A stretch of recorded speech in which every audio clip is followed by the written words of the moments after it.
Hello, I'm Heather Hansen, Global Communication Specialist at Hansen Communication Lab, and welcome back to Part 10 of the Speak Global English series.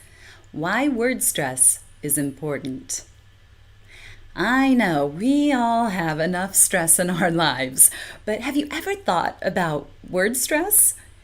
Word stress refers to how we choose to emphasize different parts of our words. Every word can be broken into syllables, or beats. If we take the word computer, we can break it into 3 parts, com-pu-ter. Then we need to decide which part takes the stress, the emphasis. Do we say 1, computer, 2, computer, or 3, computer? Hopefully number 2 sounded the most natural to you. There are many words in Singapore English, for example, that are stressed differently than other varieties of English. It's important to be aware of these differences because if you're ever speaking to a native English speaker, this will be the number 1 reason why he or she doesn't understand. For example, I often hear photograph, photographer, photography, instead of photograph, photographer, and photography. I hear colleague instead of colleague.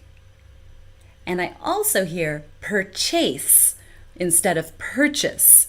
That's one of my pet peeves. And in the financial hub, which is Singapore, I even hear economy and economic instead of economy and economic. You'd be surprised how many CFOs I've worked with who need help with that one. So remember, the word stress used in your non-native variety of English is fine as long as you're speaking with other people who use the same variety. But the minute you have a native speaker on that conference call or in your audience, it makes sense to adjust your speech just a touch if you want to be understood.